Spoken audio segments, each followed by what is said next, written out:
Hey, real quick, if you're watching this the day of tonight, which would be the 30th of September, I'm doing a big Twitch stream of Among Us with a bunch of my friends from the DBS community. So definitely check that out. Follow me on Twitch and enjoy the video.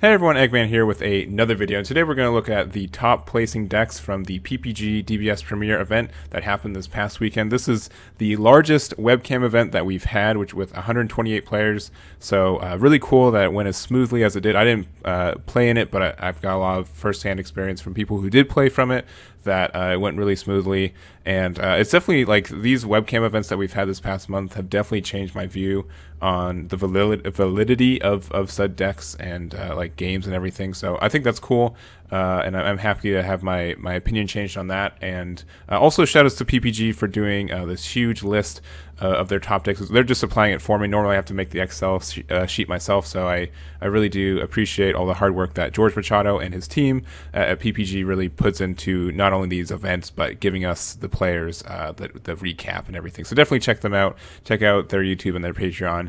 But let's go on to my opinion, and this is pretty much the last big tournament of Series 10, and we've been in Series 10 for a while. We've pretty much been in here since June, with the only reprieve being in August. We got the anniversary box cards, which was 2 months ago almost. Like, this is the end of September, almost October, and that came out in August. So we've had these cards for a while, and the anniversary box definitely added a couple kind of good cards, but I don't think it was a big format changing thing. The only real thing it did was added 8 Agent of Destructions, which there was in the top 16, but it didn't really affect it as much as I think others were expecting. I mean, AOD is definitely, I think, a gatekeeper for the meta, but I think otherwise the meta kind of stayed the same as it had been the last 2 months. So which just means that we're going to have like a really big kind of idea of what's good right now, and then also some decks that will probably transition to being still good next format. And that's pretty much what I'm going to do. I'm going to look at the top 8 decks for this,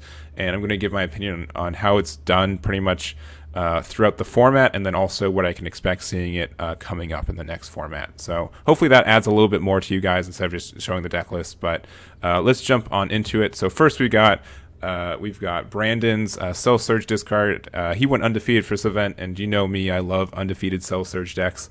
But I think this is a really good build. And I don't know, I haven't talked to Brandon, so I don't know if this is based off a deck that I've run earlier, and I don't want to like say, oh, any Cell Surge deck is inspired by me. That's not what I'm saying at all. But I just see a lot of similarities, and I really like the he used the 1-star ball kind of chain, not as heavy as I did. He only went 2, 3, and 2, but I really do like this chain, and it looks like it went well for him. It's super powerful, just how much you're able to get from it. It's running 4 Rebrians and also 3 Great Ape Son Goku. So I think like if I was to play this deck, turn 1 you play Demigra, obviously, right? That's such a good idea. And also real quick, he is running the straight 50, which I think is correct, just to make sure. You always want to see Demigra turn 1 with like a Frieza in hand, and with Cell it's really easy to find the pieces you're missing. So I feel like that's very good for the deck. And then turn 2, you just want to use Rebrand to get 2 cards over your opponent's hand, and then from there, you just be really aggressive. He ran also 2 of the anniversary box Vegeta. I think this card is also fantastic. Being able to just wipe up the board and also have a double strike crit is fantastic, and also pretty much giving. I think you'd only charge green in this deck. Also, I don't expect you to charge anything else, but being able to do that helps out. Giving like a clock where you say, okay, well, you want to give it -5, especially since like you can freely charge this on turn 4, do the +1, and then use your leader effect to make everything go into rest next turn. Your opponent's going to have a hard time doing AMI damage to this Vegeta. So I think that's a really cool thing that this added to kind of the idea of the deck of being a more aggressive Cell instead of kind of like the mid-range hand destruction. I think everything else makes sense. The Cell Dark Parasite, he ran with the Krillin and Android 18, which I think makes sense, especially running the Dr. Gero. I didn't see any of the Android 17s, which I would assume might help out, or sorry, not Androids, the Champion Pack Android 18s, which I think would help out get this guy a little bit easier, just because it's a free combo. But since he's running all 4 Dr. Gero, I think that makes sense to have the 4 rival. Also, Zamasu is super good, especially paired up with Frieza. A couple of Dodorios just for self-awakening, and then just some extra negates. 3 Shocking Death Ball, 1 for the greater good, and then 2 Cells Earth Destroying Kamehameha. So I think this all makes sense. A real mismatch of like all the good green cards to be aggressive and hand destruction. And then also the Son Goku Power of Legend. So being able to just, play this as a 15k crit, you play it for essentially free, and then also you're able to get one of your opponent's cards warped, which is nice too. So I think this is a cool card that adds to the deck. I think 2 is probably the correct choice for it. And the only thing I don't understand completely, he ran the secret rare, which the secret rare is awesome. Don't get me wrong, like this is a really good card, but I don't really see how you're supposed to get him out, right? There's not, unless you have like all 3 of these surprise attack freezes out, or maybe if you did like a super big like 3 arrival turn, so you can have 3 4-drops and it makes sense for that, or maybe like 2 free or like 2 of these Zamasus and like hard casted. Either the Rebrian or the Duro. So there's like all ways to do it. It's just not super clean, especially like the Dark Parasite. There's no 3-drops you can really go into as well. But, obviously you're just using this for discard fodder. So I like this deck. I think moving forward, I could see this deck moving towards kind of what I did a couple days ago, my last deck profile, where you use the new Broly SCR, or not SCR, the Unison, and then also you really ramp up on your the Demigras that make your opponent discard cards, which is super good, and search the 1-star balls. And I think that can kind of fuse into what's already kind of here and we've seen for this deck. So I think Cell Surge is still good, surprise, and I think he's going to have more of this kind of more aggressive mid-range hand control as a very viable deck going into next format. So I talked about Cell Surge a lot because I'm just really familiar with the deck. I'm not expecting to talk as much about the other 7. So next up we've got this Vegeta, this Vegex pretty much. We've got what, 2. We only have 2 in the top 8. We have Nicholas and Joseph's, and they're pretty similar. I don't know. So it's going to be like the big debate next format. I'm 99% sure Black's going to be as viable as it is right now, if not more so. And we pretty much just have a lot of new Black Saiyan leaders, and it's just going to be the question is it better than Vegex, right? And I think like the best thing that Vegex has going for it is that it does burst 5 every turn. And like it also like draws on your first turn, which just says Actimate, draw 5. So I think it's going to be a pretty tough customer to beat, even though there's some other Black Saiyan leaders coming up. But just the combination of that, and then also just these starter deck cards are still super duper broken. Being able to use Time Agent Vegeta, Time Agent Trunks, Supreme Kai of Time, Guardian of Space Time, and also the Unison. All these cards just come out for free, right? Like it's just crazy how good these cards are and shenanigans you can do. All they need are Black Saiyan leaders, which the new ones are going to be Black Saiyan leaders too. But obviously, I think like these decks are going to be less of. I think there's going to be a little bit of chance, but I think it's going to be less of a game of one-ofs, and more of just the skill of the pilot. So if you want like a really skill-oriented deck, which is why I'm not really good at with these guys, you have to really think about what you're doing, and also like your chances of hitting off your burst and that kind of stuff. I think it's the better pilot will always win with Vegex, and the deck construction doesn't matter as much. But I would say in general, like Dragon Ball, compared to other card games, has a lot of like consideration on your 1 and 2-ofs because it's got that game. So I think both these cards are really good. I do like the skillless engine as well, and he has like 2 of these 4-star balls. He doesn't have any of the skillless cards to play off that, but just like free advantage is good. And you see Koitz. I think like a lot of decks played Koitz. We'll have to go through and find it, but a lot of people are expecting this to be banned just because of how like the counterplay stuff from Baby coming into next meta. This card hard counters it, and this card didn't get banned, so it's going to be around for a while. I think everyone's going to be kind of playing this and seeing what they can stop with it. But it's super good, so it makes sense why you're running it in this deck. And I believe for this deck, I probably shouldn't know this, but I'm 99% sure that Bibbidi was eroded for this tournament as well. I think that was the decision of the judge. So that only means it can only go up to 15k, meaning if you have 12 or more cards in your drop or warp, it caps off there, and then it has the base 3k on it. So that's something to consider in this tournament as well.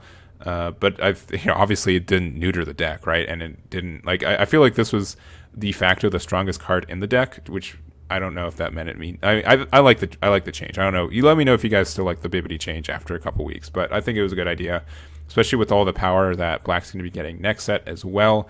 and it's just slowly becoming like this big kind of toolbox of generically really good cards, and then you just put 50 to 60 cards in that deck and you see what you like. So this is obviously, if you're playing mono black, I think Bibbidi is probably going to be the super combo you're going to choose a lot of the time. But we also have some contention on the new black Vegeta super I think it's Vegeta, the new black super combo, which lets you put one card at the bottom of the deck and then draw two. So there could be some contention for it. But I don't know, like there's just like a lot of things, a lot of combos you can do, a lot of things that work together, and that's not going away, and that's not going to be any less powerful going forward. So expect to see Vegex, if not this entire package, put into like the new Goku or any of the new Black Saiyan leaders that we're getting as well. And I don't think this package is going anywhere as well, which I think is fine. I think like this is like mostly one of the easier budget decks to get into, just because like the main package is just you buy 2 starter decks. But we'll see how it goes for sure. Next up, we've got Sungohan. We have this one is Michael Cooper, which I think he was the only one. He lost his finals match against Brandon, so he was in the finals. So he definitely only had one loss, and it was only to the undefeated. So I'm surprised it jumped down so far, but I'm not sure if there were ties or anything that made it the top 8 that it was. But we have his, and then we also have let's see, John Shory's version as well. I'm gonna skip. This is Ivo's deck. He plays 5th, but we'll go back to his. But we kind of, I don't like this deck. I'll say it. But I think this deck is super strong, and something else to consider about the tournament that happened this week, but also pretty much the last couple of weeks and months, is that most of them are best of 1. And because of that, a lot of aggressive decks and a lot of decks that have common counters do better. And just because like something like this, like Sungohan is really powerful, but game 2 or game 3 you can just say, okay, I'll just side in more negates, and it's going to be a tougher matchup for them. But this definitely is just going to keep a lot of control decks in check, and I think that's probably what it did this weekend. I still don't like Feet Kamehameha. That's my opinion, but I don't think that it should have the interaction that it does with the backside of the leader. I think it's too strong. I think we also have alternatives for. I've said this a million times. I'm not going to be upset enough to like make a whole video to say that this card needs to be banned. If this card got banned, I would be really happy. And it's also just like my opinion, because I don't like the aggressive playstyle as much. So that's my opinion and my bias against it. But I know a lot of people love this deck, and this enables this deck. So I don't think it's bad. And the fallacy I want to ignore or not get into is that just because I don't like a deck doesn't mean it should be banned, right? So that's what I'm trying to avoid. I just don't like it. The fact that you can do a triple strike crit for like 1 card and 1 energy, that seemed like a 30k, is that right? Yeah, sorry, a 35k, or no, it gets what, plus 10k, so 25, and then plus 15k, so you become a 40k double or triple strike crit. Like, that seems absurd to be able to do. But this leader definitely has some other things that keep it kind of in check, and that kind of, it's definitely a glass cannon. But I definitely like the deck's super solid, and especially in a best of 1, where if you just got lucky and your opponent doesn't draw a negate or doesn't even have negates, then it's going to be a super good idea. And it also has like hand destruction elements too. Being able to use like Cells, Earth String, Kamehameha is fantastic, especially because it's an extra 15k.